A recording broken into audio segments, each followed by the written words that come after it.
Welcome to Mobile Agent TV. I am Michael Thorne of Remax Little Oak Realty in Langley, BC, and my co-host, as always, is Dave Falkware from Bridgewater, New Jersey's Remax Preferred Professional in the Avira Realty team. Dave, happy Thanksgiving. I've got a question for you, a Thanksgiving-themed question, and the question is it called stuffing or dressing? Stuffing. Ah, you're a good man. This is why Stuffing. you and I get along fine. Just fine, Dave. Dressing. That's like that's like putting your clothes on. What do you mean? I think a lot of people call it dressing. That's all. So They do, but it's definitely stuffing here in New Jersey, and if that's the way it's called here, it should be called that everywhere. And are you let's add extra things to your stuffing type of a person? Do raisins and nuts get in there, or is it just the bare bones basic good stuffing? Bare bones, good stuffing. Sorry to say, out of a box, it's the best stuffing. You can't beat it. You can try making all your own, but that's how we do it. And we actually make it on the side. We don't stuff the turkey with stuffing. Stuffing is made separately, and we put in a whole bunch of other things in there that we take out and just throw away. Stuff to keep it moist while it's cooking. Awesome. So we are live for the first time on Facebook, as well as simultaneously on YouTube Live. And then we are also recording this at its source for the audio podcast, and we really hope that that's going to improve the audio that goes out. And got my brand new Mac up and rolling now, and thought we'd get away from some of these little slower hiccups, but we still had some delays. Some people on Facebook were watching us do the countdown, and the countdown is definitely slow. So we'll have that figured out for next week's show, because next week's show is going to be really a game changer for a lot of agents. We're going to have Aloria and Dave on the show from Live Streaming Pros, and they're going to teach us how to be streaming to multiple sources at the same time. Live streaming first started, I guess, about couple years ago with Meerkat. Then Periscope came out right afterwards. Then Facebook Live came out. Now we're seeing Instagram Live was just announced. So live video is big, but also live video is going to be big moving forward. And they're going to show us some technologies and how to get it. So it's going to be an awesome show, probably a game changer for a few agents on next week's episode. Live streaming pros are going to come on. Want to give you guys an update, because we've talked about it a whole lot over the past little bit, is on the motorcycle from Miracle story, the flag, and where it was. The last time we gave you an update, Ray Canna, my particular broker, purchased the flag for $15,100 and then sold the flag to Sarah Kulke for $15,000 to raise a total of $30,100. And a couple of days ago, Sarah went online and put out a video, and it happened to be on Alyssa's 18th birthday, or what would have been Alyssa's 18th birthday, and she put out a really emotional video and saying that the first flag that was auctioned off at R4 a couple years ago was hanging in Bruce and Mary's home, and they have that flag there, but there's another person who's been on both these journeys that deserves to have something. And so Sarah has sent the flag to Holly. So the flag is sent back to Holly, and it's just an amazing story and end to an incredible journey. And Bruce is amazing in what they've done, and Holly is fantastic. Holly's helmet is up here on the Mobile Agent TV set, and just really want to say a huge thank you to Ray, and especially to Sarah for stepping up and doing what she did, and to on Alyssa's birthday put the flag back in the Johnson's family's hands. So that's really, really cool. So normally we read out our guest's 160 Twitter bio, but keeping with today's theme of if you could start a brokerage from scratch, I thought their Facebook description on their real estate page was probably really, really apropos. So it reads, Remax Prime Properties is a cutting-edge brokerage that will see the standard for all others to be judged. We will lead the way. That's what's written on their page. So I want to welcome to the show Asif Khan and Jeff Ironi. And I want to start with Asif, because it's only fitting for him to go first and introduce himself, because it is his birthday. It is Asif's birthday, and he's carved out an hour of his time. So I really appreciate that. Happy birthday, Asif. So give us a little bit of your history in the real estate space. Thank you very much, Michael, and thank you for this opportunity. So I was in commercial real estate. I used to work for different corporations and used to do their franchising and leasing, and that saw me. I wanted to do something on my own. So I got my real estate license about 12 years ago, got into real estate, spoke to a few people that were in the business, and so they'd always said, go in, get your feet wet, and when you're ready, come to Remax. And I just thought, coming from a franchising background, why am I going to go to Remax later and redefine everything that I've done? I'm just going to go right away. So I did. I got an opportunity at Remax All Stars about 12 years ago, and I was very thankful for them to do that. And I've been there since. So pretty much everything I've done in my career has been with Remax All Stars, and I'm very grateful to them for allowing me to do so. And how about for you, Jeff, your history in the real estate space? So first, let me just say happy birthday to my amazing partner. So, Thank you very much. hey guys, thanks for having us. So my take is a bit different. I come from a different background altogether. I owned a high-end chauffeur business for about 20 years, about 65 cars in the city of Toronto. And I've always been in sales, marketing, client relations, franchisee type business. And I got into it just over 4 years ago. And got into it, loved it, but I always wanted to grow my business. I was always looking at different things to do. And I love sales, I love the deal, but I definitely wanted to do additional stuff. And Asif and I we got together about 4 years ago, started talking. We've been talking ever since. And then finally it was time to do something. And here we are.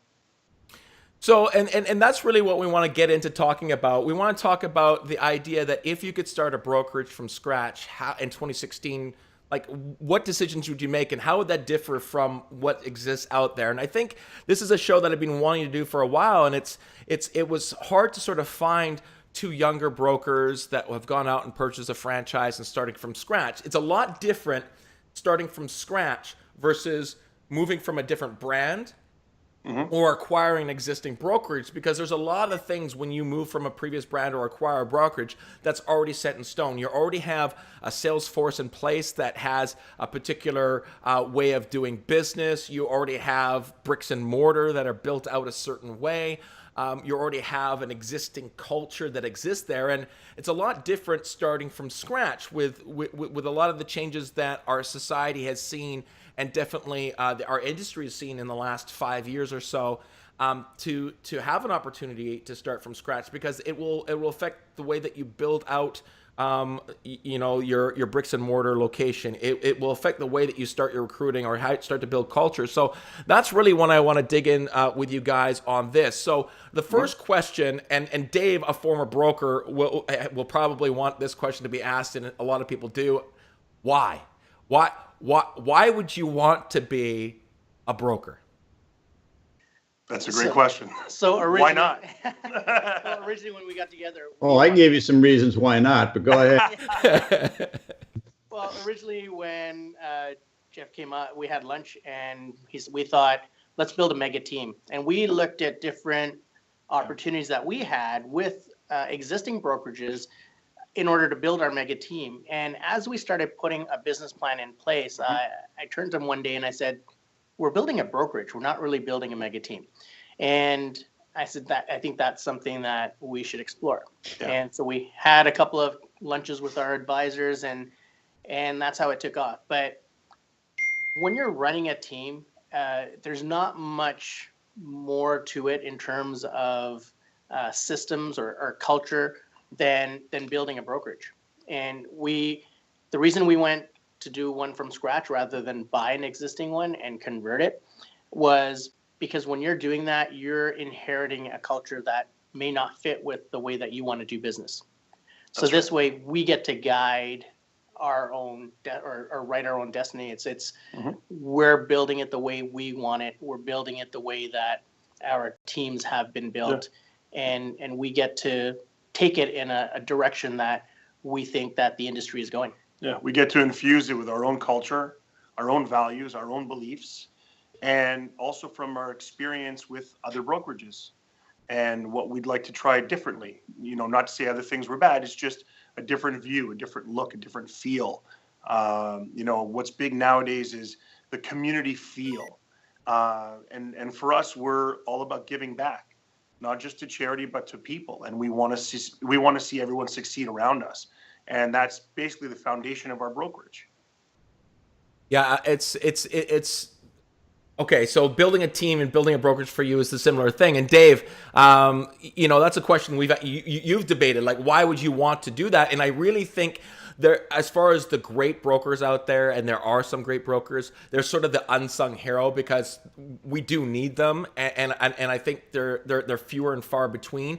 But you've been a broker, so would it be different starting in 2016 than previous years, Dave? Absolutely. I mean, way back 30 years ago, I always said and observed that the brokerage, the agents in a brokerage, took on the characteristics of the broker or the guy managing the office. It always seemed to be the same. We didn't use the word culture then. It was just like, everybody in there is like the manager or like the broker. Culture came along, that word culture came along and kind of really identified it.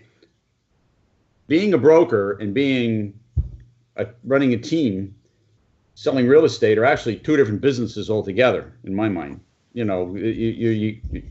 that's why we chose to step away from the brokerage end. I've done building from scratch. I've bought brokerages that had people already in them. I've done it all. And we're currently in the team mode. That's it. I don't want to be a broker because to me, it's a totally different business that I don't want to be in.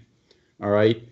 The management of the electricity and the insurances and who's coming to man the front desk that morning and the lights and all of that stuff. And so, we're doing it on a different level, but it's totally different today than it was back then. This identifying, culture is really, really important today because of, and if I was an agent looking to build my team like you are, Dave, I'd want to have someone above me that also reflected what I was trying to build, maybe even in a team. And I don't those are harder to find, those sort of brokerages out there, those brokers out there that are going to sort of do the same thing that you're trying to build. Well, you can, unless you got a little bit of power and you said to the broker, look, you just leave me alone. I won't break any laws.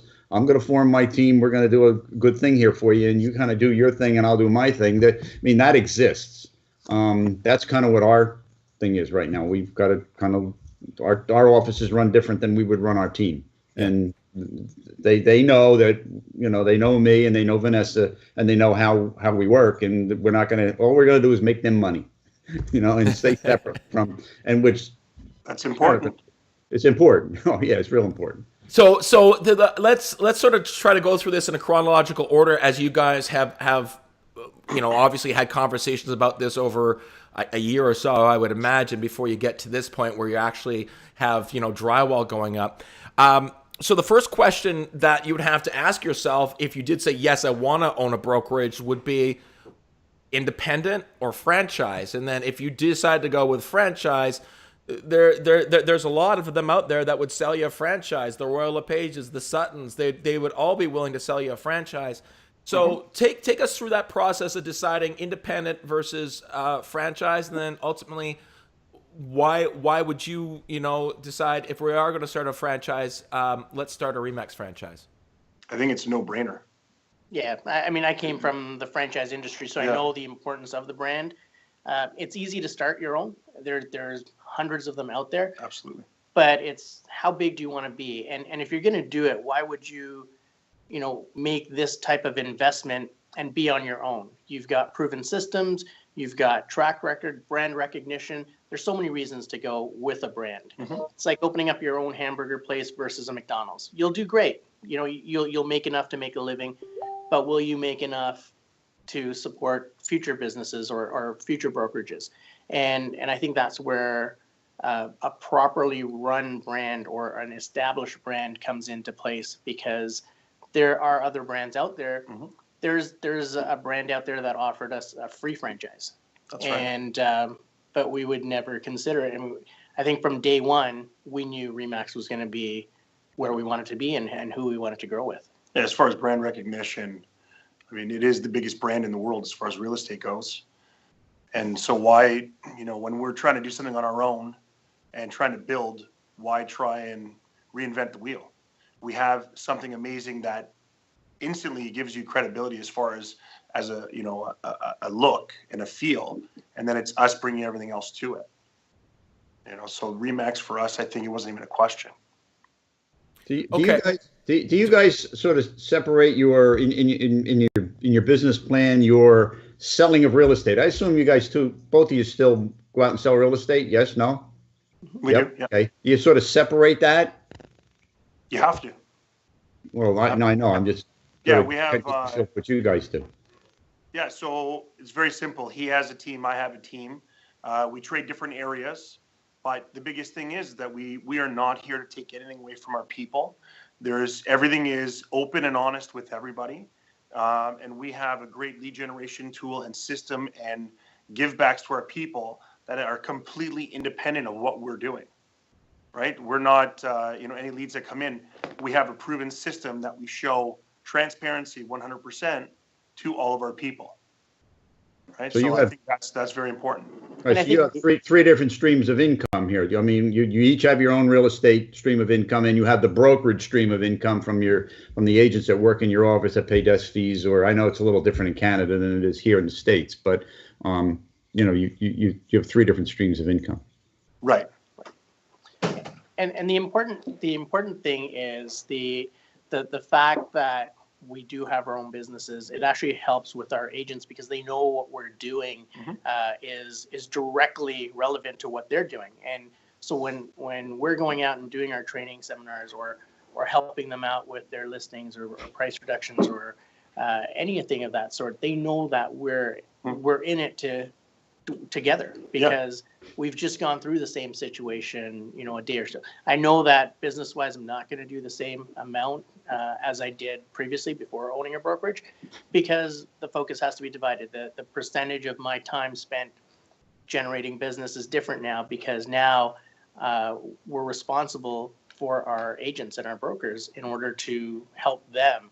So will it affect the amount of business that I do? Yeah, for sure it will.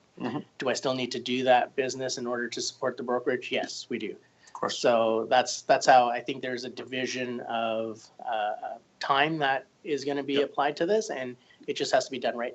Yeah, and I think also what's very important to note here, we've never been about the money. It's not about the money for us. You do things the right way for the right reasons, it happens. So as Asif said, if there's a division, if you take care of your people will be successful. It'll all work itself out. And you do things for your people always. No question about it. Anything you need, you're already in the trenches. So you could jump right in. You have that firsthand experience and knowledge and how to help them navigate through whatever issues are in front of them. Now, Michael, isn't it amazing? We hear the same thing over and over about the successful people, the people that really get it, that it's not about the money, and that you will be rewarded with all kinds of money if you just do the right thing, take care of your clients, and in this case also take care of your agents. You'll be rewarded. If you're doing it for the money, we've heard this. Everybody we've ever had.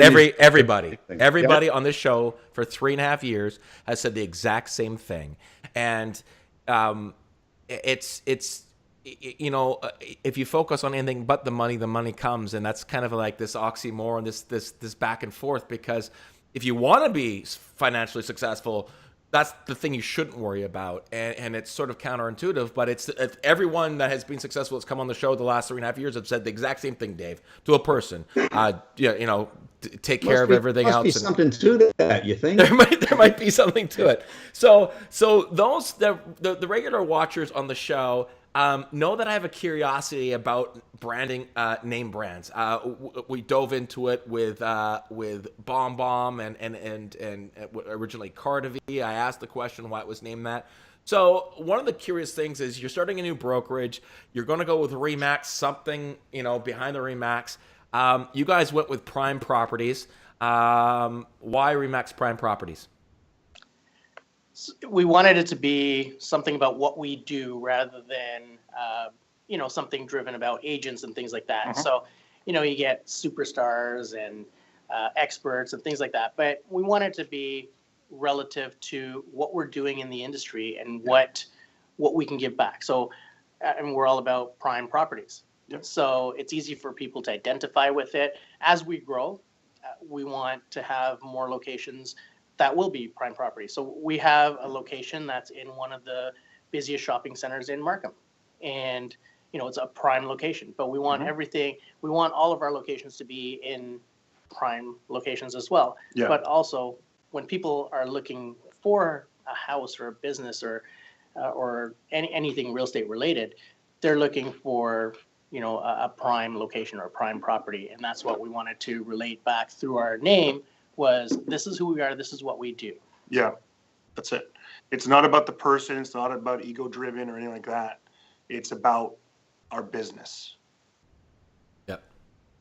Okay, so now you've got Remax, you've got your prime properties. You're sitting down and you're brainstorming, and all that brainstorming is going to affect culture, the way you recruit, the type of bricks and mortar you build. You're deciding on what you've learned in the real estate industry. You've taken an opportunity to start your own franchise versus, acquire something different. Sort of, what are those key points that you could identify? Because let's go back to your Facebook bio. Remax Prime Properties is a cutting-edge brokerage that will set the standard for all others to be judged. We will lead the way. When you sort of take that as your mentality, what did you guys identify early on was things that weren't being done the way that you think they could be? What was, or how will you lead the way? What were those 2 or 3 points where you thought, aha, we've got an opportunity to do something to lead the way? What were those points? Sure. There's so it goes back to culture and givebacks. It's about transparency. We're not landlords, hopefully I'm not offending anybody, but we're not landlords in this. We're honest, hardworking people that care. So what does that mean really? It's about exponential growth for our people, taking them from wherever they are to the stratosphere. We have technology that we give to our people for free, lead generation tools that we give to our people for free. There's systems that we're putting in place, online digital signature systems. So we're trying to give them every tool, technology, and piece of education to help them grow and do. And we're not asking anything from them for that, right? And that's just the beginning of where we are at this point. And I think as realtors that have been in the industry and working in the industry, you can kind of look at other brokerages or brokerages that we've been at and identify, I would want this in addition to what I already have, because they all have great tools. Yep. They all come into it with the same intentions, and it's to make their agent successful. But how do we step it up? How do we get to the next level? And how do we lead the way? I think looking at it from an agent's perspective to say, this is really good how they do it over here. I think we can tweak it and make it a little bit better. I think our agents would want this. And it goes back to what type of agents you want to attract as well. Yeah. So, what Jeff says about making everyone better, that's where the whole team concept comes into play. It's because on your team, you also want to have people improving. It goes back to the principle of Kaizen, where there's continual improvement. Exactly, yeah. And with our brokerage, it's the same thing. We want every agent or every team in our brokerage to be able to reach their goals and beat them. And that's where we come in, is we want to help them do that with whatever tools and technology that they need in order to do that. And there's no extra charge for that. It's when you join our brokerage, we want it to be turnkey. So you come in, here's everything that you will need. Here's your online signing solution. Here's your lead generation. Here's your website. Here are your business cards. Go. And then continuous support. So we've put together a training series. So we're calling it our skills development series. Yeah, we just had our first one this week. Yeah, I saw that. I saw you guys were already out there getting some training done, which is something that unfortunately, a lot of brokerages have completely got out of that business. A lot of brokers aren't in that business at all, the training business. So you guys are already down and training agents, which I think is phenomenal. I think, and what Michael just said is really true throughout the system. And I think it's the biggest mistake a Remax broker can make is not provide some kind of training for his agents ongoing all the time. It does nothing but benefit the broker. Oh, yeah. It just doesn't. It's just like, how can it not? Your agents go out, and that's part of your culture, right? If it brings your agents together for that training and it helps with your culture and makes them more successful, which is in turn is going to make you more successful. And a lot of brokers just get into it and don't do it. It's big mistake. Our education here, when you go through OREA and all the courses and everything like that, you get out of it and you go, okay, now what? Well, we have the now what. We have the training for our people to give them the foundation, the footing, to go and build their business in the correct way, the right direction. And then from there, help them grow based on what they want to see, what they want to achieve, what their goals and dreams are, and we have the tools to help them along the way. And one of the things that I have when I think about brokerage, it's a double-edged sword, especially in 2016, is this. I don't necessarily think I want my broker outselling because I want him being a broker, but at the same time, they're not there training me. I also think that the industry is changing so fast that if your broker hasn't sold real estate in 25 years, how can they possibly be that leader showing you the way, because they haven't continually improved what they're doing in this extremely changing landscape? So it is this double-edged sword. And I think if there's one thing that the average broker who happens to be, in their 60s, that hasn't sold in a long time, I don't think they have the ability to even understand how dramatically technology and society's changes has affected what we do every single day. So I think there's an opportunity for and I look at the two of you guys, and you look a lot like me, but you guys are young brokers. I mean, in our business, to see someone sort of under the age of 55 being a broker is sort of is rare. So do you think that's a huge advantage for you guys, that you guys are in the trenches, that you guys are leveraging technology, you guys are both technology forward thinking agents, where the average broker just hasn't been involved in that aspect of the business for so long? Yeah, go ahead, you first. I was going to say, I've been in this industry for 12 years, and if you could pick one constant, it's change. And it's no different than the industry I came from, which was photo retail. And with Japan Camera, I was there when the digital push came in, and analog was being pushed out, digital was coming in. There was a lot of resistance, not only from franchisees, from our employees, from our franchisees' employees, on changing. And I see that so much in our industry. And, I try to attend every conference, every seminar that's out there. And you're talking to people and realizing that they're very resistant to change. And I think with Jeff and I and everyone that we've brought into the brokerage right now, it was strategic acquisitions to bring people in because we wanted them in certain strengths and certain places to help us out and make our brokerage stronger. And it was people that were not afraid to change and were actually excited about change. And, if you come to one of our training meetings, you'll see the energy in there, the passion that's in that room. And that makes it easier for us as broker owners. Like, we don't go through our training sessions and say, hey, we're the broker owner. We're part of their team. Yeah. And we're an extension of their team. And that's how we want to be moving forward. Yeah. It's, we're not just your broker owner. We're part of your team. So treat us as that. You need some help. We're there because we're in this with you. I lost a multiple offer the other night, so I can give you some advice on that. But you lost one? You never.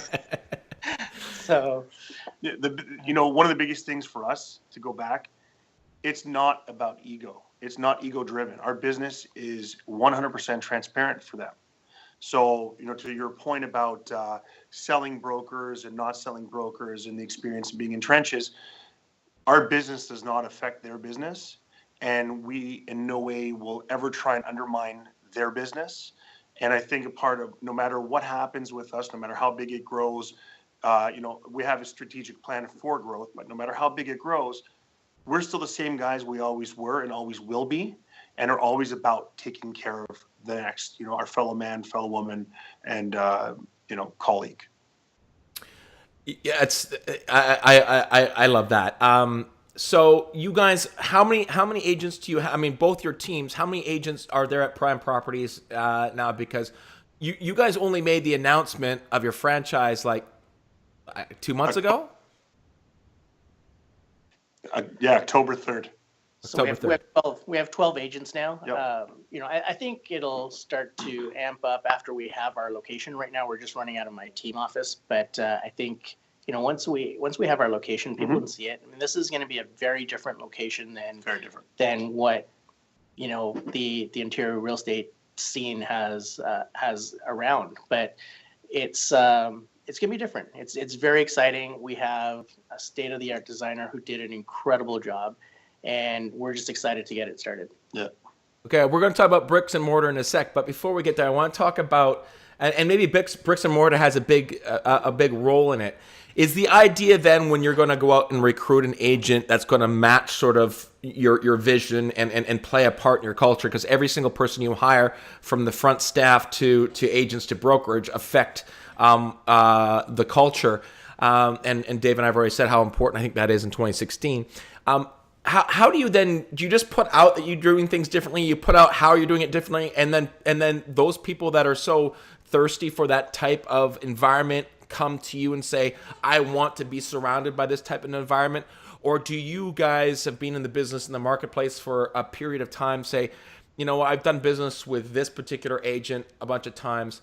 That's the sort of people we want to surround ourselves with out. And then you have a cup of coffee and say, hey, would you like to be a part of the culture or the environment that we're building? How do you guys go about sort of, because I think when it all comes down to it, and we can talk about all these other things, you guys are in the recruiting business. To have a successful brokerage, you need to have those bums in seats, but it's important who those particular people are. So how have you gone about sort of identifying or sharing your story with agents that might be just, because I think there's a thirst, I'm rambling on, but I think there's a thirst for a new, exciting brokerage out there. And once you build it, I think you're going to have the best of the best sort of seek you out. So what has that been like over the past month or so? So actually it went back before a month. We identified people that we wanted as founding members. Mm-hmm. And these were people that had a sales history, but more importantly, they kind of fit who we needed to start our business, because they had experience working with Treb, volunteering with Treb, with Korea and Aria, and we wanted that experience first. It's no different, in your intro, you talked about sports teams. I'm all about hockey, so it's no different than building a hockey team. When we're starting, you need to bring in experience. You can't have all kids. I mean, you saw what happened to the Edmonton Oilers, right? Yeah. They brought in a bunch of kids. They talk about the won Habs nothing. too. Yeah, Habs suck. So, but the important thing is, so we have our culture on the board here, our core values. So it's work hard, play harder, be unstoppable, commit to excellence, make mistakes, be humble, give back. We are one, create solutions, fear average, which is a big one, and no limits. And when we look at our culture and then kind of identified 6 people who we wanted as founding members, and said, these are the 6 people. And a lot of those conversations were very easy, because we said, this is what we want to do. This is who we want to be. We want you to be on board. And, 2 of them responded right away and said, I'm in. They know that it's kind of a niche market that we're trying to build, because it's different. It's and everyone says that. Everyone says, oh yeah, we're different. Different, change, different. We really want to be different. Favorite words right now. Now, as if when you were talking about sort of your principles, your eyes sort of looked above the camera and off to the right. Are those written on the wall? Were you reading those? Yeah. Are those plastered on the wall? They're on. We have dry erase paint and everything. We even have a lineup on there for who's going to fit on our team, what spots are available. We have our values, and then we have our goals and how we are doing compared to that. So it's all okay. So let's talk about drywall then, because you were looking up. It's painted right on the wall. But the location that you guys are at right now isn't the location you're going to end up on Facebook if you go to Remax Prime Properties. And there's another Remax Prime Properties, I think in Florida or in New York somewhere. So it's the Markham, Ontario Remax Prime Properties. There's some photos of a corner unit and some drywall getting put up there, and exciting times. So let's talk about bricks and mortar. From a guy that has started, we're the original 3 agents at a virtual brokerage, a coffee shop, not virtual, we have bricks and mortar, but a paperless office that looks a whole lot more like a coffee shop than a real estate office. And now we've seen that grow. I know what it's like to sort of start from scratch when anything's possible. Talk about how the bricks and mortar and how you're going to build that out is going to affect everything that happens from here on out. So what's your bricks and mortar vision?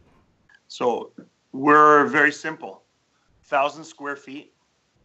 It's a nice big open space. There are some, a couple of offices for negotiations that people will be able to use. There's a nice huddle area, nice boardroom. State-of-the-art design and tech will be in there. But it's for our culture. It's for inclusiveness. right? It's, goes back to, again, the Kaizen mentality and everything else. There's no, there aren't offices that people are renting and all that. It's completely different hybrid building, right? So lots of glass, lots of light, lots of, easy space to work in. So we just wanted to keep it very cool and easy for all of us, and just a fun place to be. And the average agent apparently spends about 75 minutes a week in the office. Per week, yeah. And if they're spending more than that, they're not selling, so you don't need them in your office. But with that in mind, we thought if we have 4,000 square feet, we're renting out offices and everything. Yeah. How much of it is actually useful? And I think that's the downfall. If the market ever changes, we also considered, would we be able to handle a 4,000 square foot office if the market changes and agents are leaving? What happens? Yeah. So all this went into play. We want to be the community hub. So we want people in the community to come into our office at any time. We have a coffee bar in there. Yep. It's very inviting. It's a corner unit, all glass, high ceilings.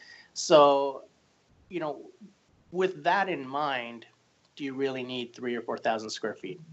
We want our agents to be in there when they need it. We have 5 workstations. We have a couple of offices. We have a huge boardroom. That's where they can do their work. And that way we're not charging them to come into our office or have an office, but it is available. We have 1,000 square foot next door available that if we really needed more office space, we have our office designed so that there's a breakout wall and we can expand into there. Yeah. So we planned not just for the actual unit itself right now, we planned for it down the road for growth as well. And funny enough, I'll tell you, I'm not a big spiritual type of guy, but when we went looking for this place, it almost was, light above us, going the vision just right there. We searched it, all of Markham, and then we happened upon this place. It was 1 unit left, an amazing corner unit that when you drive into the plaza, it faces our place. So it's just like all roads lead to Remax Prime Properties. Beautiful. I like that. Now, Dave, I think Asif said the average agent spends 75 minutes a week in their office. I will ask you that question, Dave. How many minutes a week do you spend at your office? 0. I don't go. I go in the office for 2 minutes. Here's the check from the closing. And I'm trying, and with our title company is now wiring the money to the office. I don't need to do that anymore, but I have to go in still and go into my mailbox and pull out all the mail, throw it in the garbage, except for my check for our commissions, and get our office bill, pay our bill, and leave. That's you're out in the field, you're on your computer, you're on your iPhone. I just don't get agents sitting in the office. It makes no sense. And even 30 years ago, when everybody came in and they all sat around, I just don't get that. There's nobody in there buying any houses. What the hell is this? Well, and the other thing too as well, and I think the office has a huge impact on not only the profitability from the brokerage, but also on culture. I think it has a huge impact on culture. I think when I got in this business in the early 90s, we all hid in our offices to keep our secrets from each other. I needed my space so that you didn't hear my phone calls, you didn't see my marketing, this very territorial office space that was built. Now I see these offices where we're all sitting at, this farm style table. We're all sharing. This show is a perfect example of it. We're more like we share more often with our colleagues in our own marketplace now than ever before, and thank goodness as an industry we're finally waking up to that. We're all stronger together than as a bunch of individuals. And so I think the fact that there isn't a place to hide, there isn't a little corner for you, that there is this open concept really has a huge impact. And we've been beating it to death, Dave, the last 3 or 4 shows. Culture, culture, culture. But here's the other thing that the traditional real estate office just doesn't do. I think no longer in 2016 can our brokerages and our offices be about the agent. It has to be about the consumer. And Asif and Jeff have already said, the reason why they named it Prime Properties was a lot more to do the consumer than experts, because that's about the agent. The actual square footage of a traditional building, a traditional office that's for the consumer, is that first 60 square feet where they're guarded off by the receptionist he says you're not allowed past here, and the rest of the 95% of that office space has a lot more to do about the particular agent. But when you change it so that it's this inviting place to be, it changes everything. It's the idea that Staples and the Apple Store both sell computers, but one in a very different environment. It's a completely different environment. Dave's going to go hand off notes to somebody because something's happening.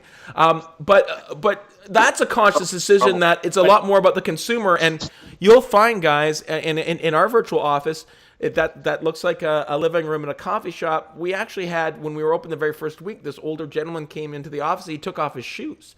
Like, that's something very different that we don't, he felt like he was at a home. So that's going to affect everything. And the big thing about it is buying a existing brokerage, transferring a brokerage from one brand to another. If you said to your agents, hey guys, we're giving up 4,000 square feet. You're all giving up your little cubicles. We're paring it down to 1,000 square feet. You're going to have some people that that's outside their comfort zone. But when you build it from scratch that way, you're going to it's going to be a signal to all the agents in the marketplace that this is a sharing, collaborative, growing environment. And I think you're going to have agents, the best agents that have the best days ahead of them, flock to you. And I think it's a huge win, guys. And a lot of existing brokerages might say, hey, this is the way we have to build our office, but they can't, because they're locked into 4,000 square feet. They're locked into 40 agents that feel that they need to have their 100 square foot cubicle. And so you're basically saying, hey, when you come here, you're going to use technology. You're going to be paperless. We're going to be collaborative. We're going to have this culture. And that changes everything. So let's talk about that. Let's talk about how important culture is and how you're going to foster that, because I think it's the game right now in our industry to build that sharing culture, and it's a very, very, very hard thing to do. So let's dig into that, guys. How important do you guys identify culture moving forward and being successful as a brokerage and attracting the right agent? It's paramount. It's paramount to us. It's about leadership, and I think the culture of giving and community, it begins with the leaders. Yes, we're the broker owners, but we don't consider ourselves anything but team members. Yeah, we're paying the bills, but we have the vision and the drive, and we're building our business, but it's about leadership. So if you show your people that it's safe, you're in a safe place to share and collaborate and be a part of something, I think people, they let their guard down and they're able to share what they're doing. And then from there, maybe you get some ideas from one person, or you're able to help out another person, and it all grows. Nobody's there to cut each other's throat. We don't believe in that. And the people we've already gotten in our group, they believe in the same thing as us, I didn't really understand culture until I took a trip out to Zappos when we were out in Vegas. And the Zappos culture it just sent this message to me that said, this is who I want to be. This is whatever environment you're working in, you want the same culture as Zappos culture. Everyone works together. They help each other, they contribute, and they're allowed to be themselves, which you see a lot of people when they're going to real estate offices, they forget who they are, or they want to be someone else. And that affects the culture in the whole organization. And that's another reason why we didn't want to purchase an existing brokerage, because we wanted to be able to establish a culture or ingrain a culture in who's with our brokerage. And then that way, when you go back to buy a brokerage, now you're taking something back that you've already done to say, this is what we've done over here. This is the culture. Now we're coming in here and this is how we're going to run it. Yeah. So it gives people a guideline or a benchmark of who they can be and or who their brokerage can be. So it's very different than just going in and buying something and trying to change it, because you're going to get a lot of resistance, a lot of pushback. But having something established with the culture that you intend on building it gives you a whole new tool in your arsenal. Mm-hmm. Yeah, I agree. Just to speak to a little bit of the Zappos culture, it's very interesting you brought up Zappos, because I think it's a perfect example, especially when we talk about money first, Dave. And I'll give you a little example of Zappos culture. I think after 30 days or after 90 days that you've been with the business, they offer every employee $3,000 to quit. And they're basically saying, look, if you're here for the money, we'll give you the money so you can go away. And so they want agents, or they want employees to be there for something larger than the paycheck. The paycheck, obviously, but if it's just the money, they think it's cheaper to offer $3,000 to weed out those people that are in it just for the money versus the people that are in it for the culture, for the fellowship. And it's a very interesting mentality. And it goes back to what we said, Dave, before, is if you worry about the paycheck, then all the other things might not fall into place. But if you're concerned about culture and you care about culture and your fellow employee, then you will get paid. And so that really speaks to, as if what you're saying there about Zappos and a lot of these companies, culture is paramount. And I just think it's an interesting way to approach, thinning the herd, is offer your employees money to go away. I guess it's pretty clear. This is clear to me. You can't teach culture. You can't teach it. Kind of come from the leaders. It has to be the example that they set. What you guys do. You're sure you can write them up on the wall. You write your core values on the wall, and hope and it's just not something you're going to teach. It's like trying to teach ethics. I personally don't believe you can do that. It's either that's the kind of person you are or not. But I think that it can sort of be ingrained in somebody by, here's what you see everybody around you doing. They're out giving. They're not really worried about their commission. Look at all of the benefits they're getting, and you sort of can fall into that, I think. But I don't think it's something you can teach. I just don't think it is. You can't teach it. You got to lead and show it, and the right people will come along with you. Who are you going to put on your bus?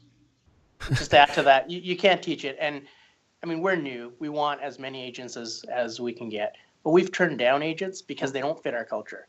And I think that's even more important than anything, because that could take down the rest of the agents that are there, and they're there for a reason. So, we had someone call us, but we knew from, talking to other people that this is not the person that you want in your office. And so I think they were surprised when they were told that, I think you need to find a different place. Mm-hmm. But I think it was a good move for our brokerage, and it's not to be arrogant and say, no, we don't want everybody. It's because we're trying to build a culture, and like you said, it has to be ingrained in everyone, because it can't be taught. And even if it is, if they do go with it and say, yeah, this is who I am, this is who I want to be, eventually they will revert back to who they really are in their core. And that will take down the rest of the system, and that's what we're building here. Yep. Yeah, I think I was a couple episodes back, Dave. Veronica Figueroa said that you have to hire to your core values and you have to fire to your core values, and she never said teach to your core values. She never said sort of adjust people's perspective to your core values. You hire to them and you fire to them, and that's the only way you can protect it. Yeah. Also, what she said was slow to hire, fast to fire. Yeah. True. Exactly. Amazing. So let's last question, guys, and then we'll let you go. How do you adjust for building your brokerage and your business for 2016, and then at the same time build it for 2020? How do you sort of future proof yourself? How far ahead did you guys look when it comes to what's coming around the corner to decide, when you guys are building bricks and mortar and hiring, that you're sort of building a business for tomorrow? It's very important. So we did a 5-year plan, and we already know to the dollar what we need, how many agents and so forth, to break even, to make money, and to go on. And I think also when we looked at it, it's okay, in the worst case scenario, can our own business handle the brokerage? So we've looked at worst case scenario, best case scenario, and did as some might call a stress test. And we know that we're solid either way. As we grow to profitability, we're fueling the business. We understand where where we want to be, and we know 35 agents for us is a good number. Do we want more? Of course, but we're building it slowly, and steadily, and to our core values.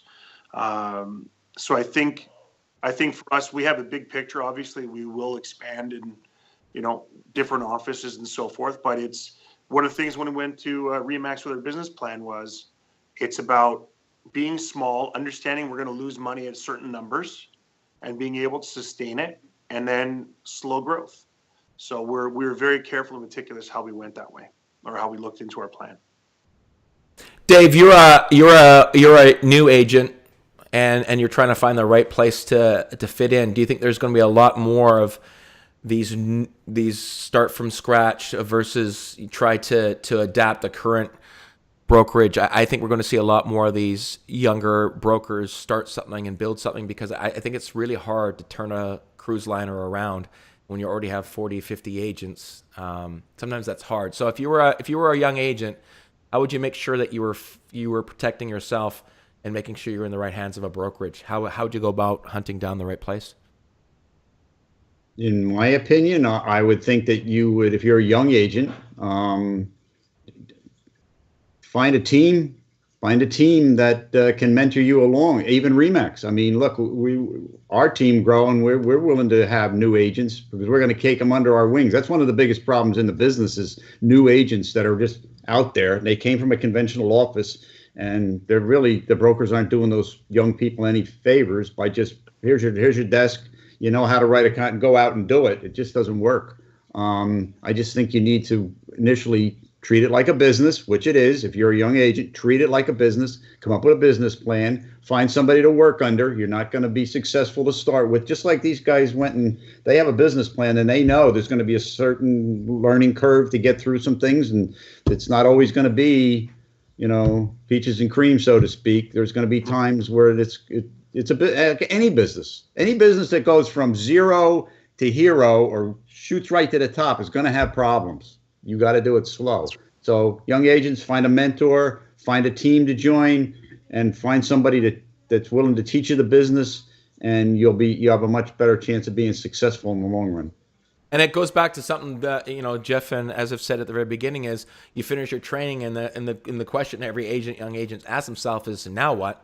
And they said, we'll tell you what. And that's a luxury, because I think for a lot of agents, the training that you get to become an agent has nothing to do with what the day-to-day business is. And you need someone with systems, with education, with training, with support, with culture to get you through that, because it's a strange and exciting business. And I think you have to learn from the best who do it the best. And if I was out your way, guys, I would be pounding down your door to join your team or to join your brokerage. So I think what you're doing is I'd come out there. I've got a great broker. But if I was out your way. So on that note, for the people that don't know where Markham, Ontario is, people that want to send referrals out your way, where are you guys in relation to Toronto? Just north of Toronto. Suburb of. Yeah, so our Steeles is the border of York Region and Toronto. We are just north of Steeles, and so we can cover pretty much all of South York Region from there. Yeah. So for just to be specific, our office is Markham. We handle Markham, Richmond Hill, Vaughan, and Stouffville. So just that whole little pocket. It's a great neighborhood. Dave, I ask you every episode, let's go to the 2-person shot because we haven't used it enough. You guys can't see how awesome this editing behind the scenes is. You'll see it later on. Dave, a takeaway from the show, I'm sure you'll say the same thing as people, serve and don't worry about the money. It seems like a takeaway we have all the time, but takeaway from a guy that used to be a broker who now runs a team who sees things a little bit differently as far as you've seen the other side. You know what it's like to be a broker. Sort of a takeaway for you from the show.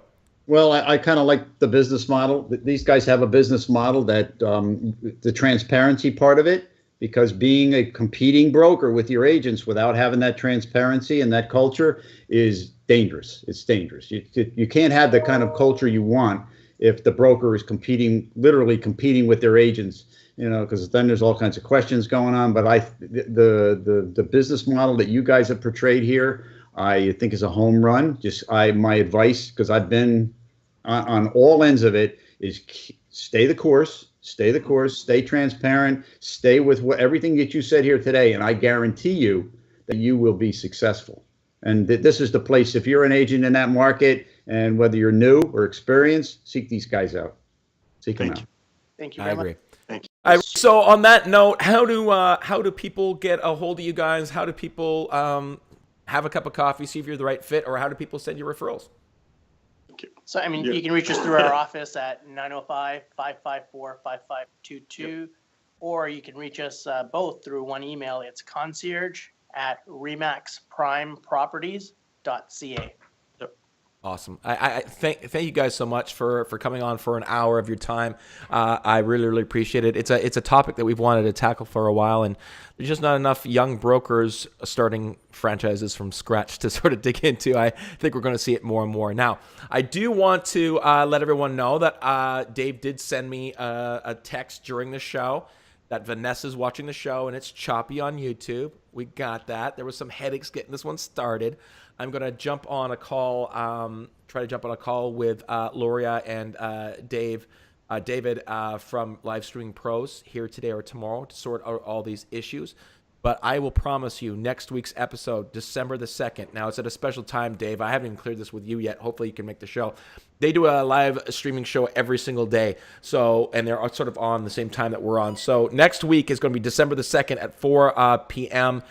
Pacific, 7 o'clock Eastern, with Loria and David. This will be a game-changing episode. They are the professionals in this place. They have amazing training, which I have taken.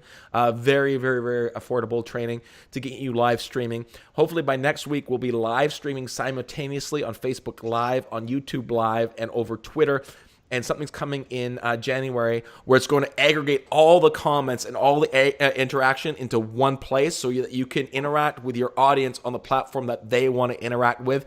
Live streaming will be a game changer for, I would think, maybe 20 or 30 viewers of next week's shows next year. So if you want to change your business and live streaming happens to be a part of it, it's definitely changed the business for Dave and myself. We've been doing it a little bit, in different ways throughout the last 3.5 years, Dave. But this show has changed our business, not only when it comes to referral business, but also just on the front lines and how we've improved our business. Live streaming has definitely had a big impact for the two of us. Thanks. Thank So you very that's next week's show. Appreciate it. Asif, happy birthday. I won't sing for you. I will respect you that much. Please do. That I won't sing for you. And I do want to mention that Jeff and I have something very particular in common, and that is that we both married way up. I had a chance to meet Jeff's wife, and he's in the same boat as I am, married way up. Thank you guys so much. Congratulations on the new brokerage. I'm super excited to keep a tab on the Facebook page, watching you guys build it out. It's going to be a really super exciting 5 months for you or so, and we will see you both in Vegas for RE/MAX R4. This will be Jeff's first R4, so make sure you sleep up the week beforehand. It's an exciting week, so we'll see you guys all out there. Thank you, Jeff. Thank you, Asif. Thank you, Dave. I appreciate it all very much. Thank you all for watching. We will see you next week. Thank you, guys. Thank you.